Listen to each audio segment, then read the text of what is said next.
জাতীয় নাগরিক পার্টি।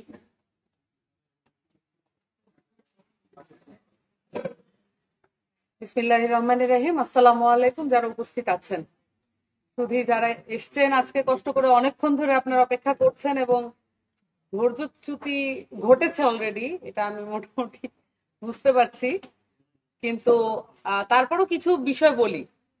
আজকে আমার বিলম্ব হওয়ার কারণ কি, এটার পিছনেও আসলে পুরুষতান্ত্রিকতা আছে এবং ধর্মীয় ফ্যাসিবাদ এটাও আছে। আমি বলি কি হয়েছে। আমার একটা টক শোতে যাওয়ার কথা, এটা আগেই ফিক্স করা, এবং এই টক শোটার টাইমটা আসলে আমার হয়তো আধা ঘন্টা লেট হতো, কিন্তু 1 ঘন্টা বা তার চেয়ে বেশি বিলম্ব। আমার গলায় এনাফ আমার এখন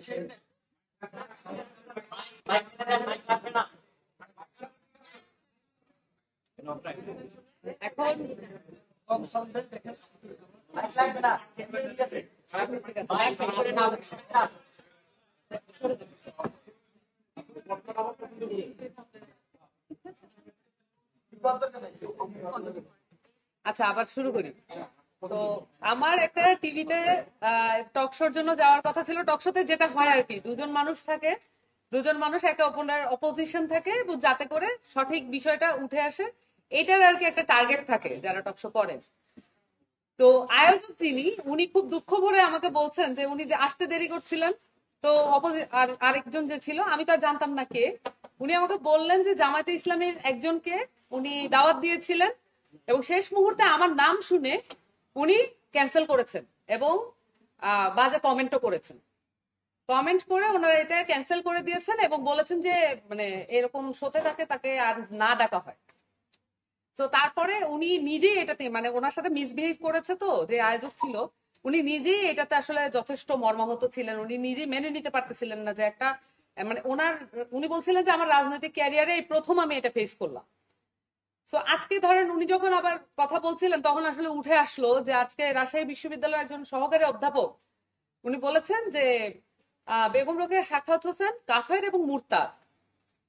দেখেন, আমরা 5 আগস্টের পরবর্তী সময়ে আমাদের কিন্তু একটা গুণগত পরিবর্তনের জন্য লড়াইটা করতে হচ্ছে, এটা রানিং। আমরা নিজেরাও মনে করি না যে ছাত্র শক্তি বা এনসিপি বা আমাদের নারী শক্তি খুব এমন কিছু অ্যাচিভ করে ফেলেছেন যেটার পরে আর কাজ নাই, বরঞ্চ আমরা মনে করি আমরা এমন একটা সংগ্রামের মধ্যে আছি, এটা কখনো কখনো আমাদেরকে ফ্ল্যাশব্যাক দেয় অফ দ্য আপরাইজিং যেটা হয়ে গেছে। কখনো কখনো আমাদের এই ফাইটটা মনে হয় যে এটা আসলে ওই কন্টিনিউশন, এবং গণঅভ্যুত্থান তো প্রত্যেকের ভিতরে একটা সেপারেট এনার্জি তৈরি করেছে, তাই না? আমাদের আসলে এই এনার্জিটা বিল্ডিং এর কাজে লাগানো উচিত। মানে আমরা বিল্ড করতেছি একটা নেশন, একটা স্টেট, আমরা নতুন করে বিল্ড করতেছি, কিন্তু এই বিল্ড করার আগের মুহূর্তে আমাদের তাকাতে হয় আমাদের কোন কোন জায়গায় রিফর্ম করতে হবে। আমরা ভেঙেচুরা সবকিছু আবার নতুন করে করার যে উদ্যোগটা, এটা অনেকেই, মানে আমার অনেক বিপ্লবী ছোট ভাই এবং বোনেরা আছে, তারা সবসময় আফসোস করেন যে আমরা সবকিছু ভেঙে দিয়ে নতুন করে করলাম না কেন। কিন্তু সত্যি কথা বলতে, আপনার রাষ্ট্রের স্ট্যাবিলিটি আবার এটাকে চেক এন্ড ব্যালেন্স করে আপনাকে রিফর্মের দিকে আগাতে হয়। তো দেখেন, আমরা কিন্তু ঐকমত্য কমিশনে যখন আমাদের পার্টি অংশগ্রহণ করলো, পার্টি না হলে ওখানে বসার কোনো সুযোগ ছিল না। ঐকমত্য কমিশনে আমরা বসলাম, কিন্তু আমরা ওখানে সংস্কার কমিশনের কিয়দংশ, মানে হচ্ছে সংবিধান সংস্কার কমিশন এবং হচ্ছে নির্বাচন ব্যবস্থা সংস্কার কমিশনের কিয়দংশ নিয়ে আমরা আলাপ করলাম। বেসিক্যালি পুরো ঐকমত্য কমিশনে কি হয়েছে আপনারা কি এটা বুঝতে পেরেছেন?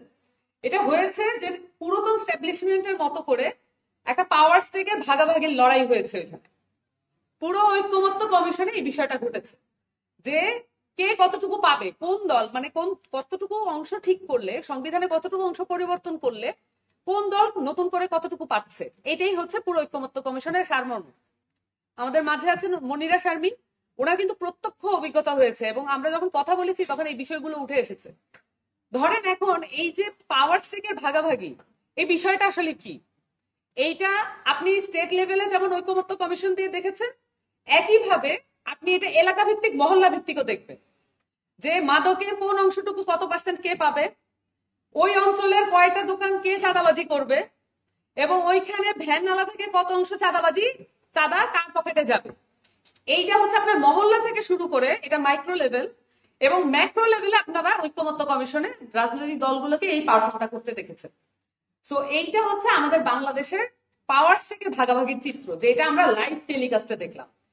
আমাদের অনেকেই ঐকমত্য কমিশনে সিভিল ওয়েতে কথা বলতে হয়, এই কারণে হয়তো এটা নোটিস করা যায় নাই, কিন্তু আমাদের বাংলাদেশের জনগণের, আপামর জনগণের ভাগ্য নিয়ে ওখানে ভাগাভাগি করা হয়। এবং আমাদের এখন নারীদের এখানে প্রাসঙ্গিকতা কি? আমি মনে করি যে কারো সম্পর্কে আমরা যখন বেগম রোকেয়া নিয়ে কথা বলবো, আমরা যখন আবুল মনসুরকে নিয়ে কথা বলবো, আমরা যখন আবুল হাসিমকে নিয়ে কথা বলবো, আমরা যখন সোহরাওয়ার্দী যোগেন মন্ডল নিয়ে কথা বলবো, আমরা যাকে নিয়ে কথা বলি না কেন, আমাদের উচিত ক্রিটিক্যাল হওয়া। আমরা অতীব মানে তাকে প্রশংসা এবং তাকে মহান করতে গিয়ে তার ভুল থেকে যে শিক্ষা আমাদের নেওয়া উচিত, এটা যেন আমরা ভুলে না যাই। যেমন ধরেন বেগম রোকেয়া সাখাওয়াত হোসেনের, তার কিন্তু একটা, আপনি এটাকে দেখেন, তার লড়াইটা নারী জাগরণের লড়াই হিসেবে এখন আমাদের কাছে প্রতীয়মান হচ্ছে।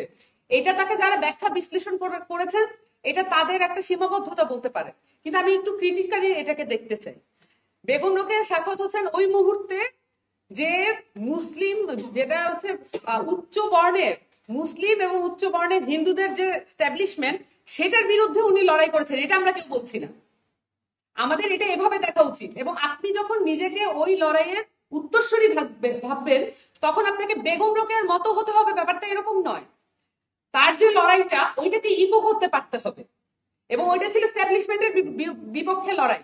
মেয়েদেরকে আপনি মানে আপনি দেখেন না, লজিক্যালি চিন্তা করেন যে আপনার 52% উইমেন, 52% জনসংখ্যাকে আপনি বেসিক্যালি যত বেশি অবদমন করতে পারছেন, যত বেশি রিপ্রেশনে রাখতে পারছেন, ওখান থেকে আপনার কিছু পাওয়ার অ্যাকুমুলেট হচ্ছে। এটা একটা বেসিক সিস্টেমের মধ্যে চলছে। এই যে আমাদের ভাইরা, ছাত্র শক্তির ভাই, মানে জাহিদ আছে, বাকের আছে, তাহমিদ আছে, আপনারা যারা আছেন, আপনারা মানে কমিটি ঠিক করেন না? কমিটি ঠিক করার সময় পোস্ট থাকে তো নাকি? তো এই পোস্ট গুলা যখন করেন, তখন থাকে না আমি ক্যান্ডিডেট। সো আপনি যখন 52%কে দমন করে রাখতে পারেন, আপনি তো অর্ধেক কম্পিটিশনকে নাই করে দিতে পারেন। Simple math.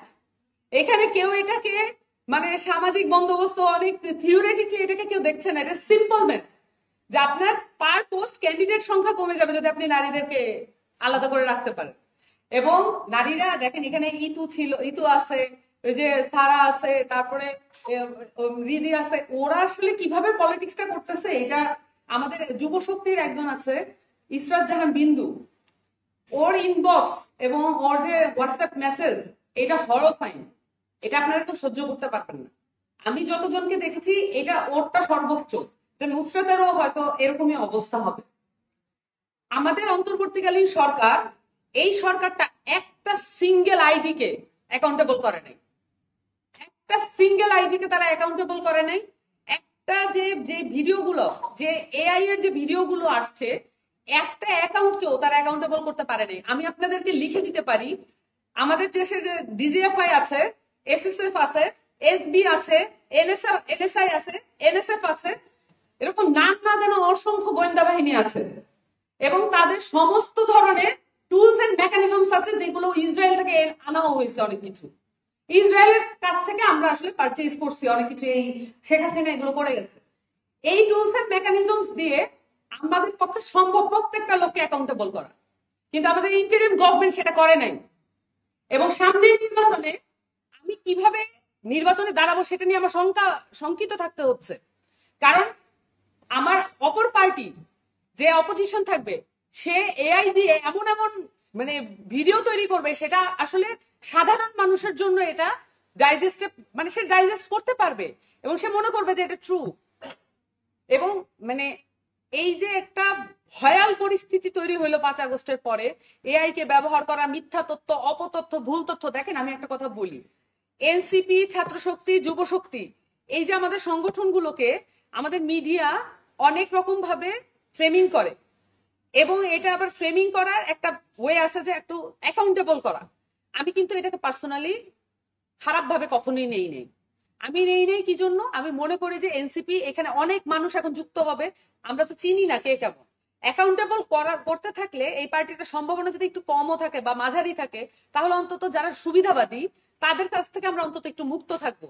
এবং মিডিয়াগুলো যদি আমাদেরকে একটু অ্যাকাউন্টেবল করেও, সেটার জন্য আমাদের এনসিপির যারা করতে আসছেন, তারা হয়তো নিজেদেরকে পাওয়ারের কাছাকাছি না ভেবে দায়িত্বের কাছেই ভাবাটা নিজেদেরকে বেশি প্রেফার করবেন।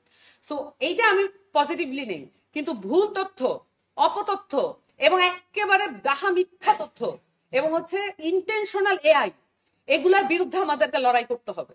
আমরা মানে এইটার আপনি দেখেন যে নারীদের আসলে একটু কেন আমাদেরকে একটু ব্যাকে থেকেই শুরু করতে হয়, আমরা কেন পিছিয়ে আছি।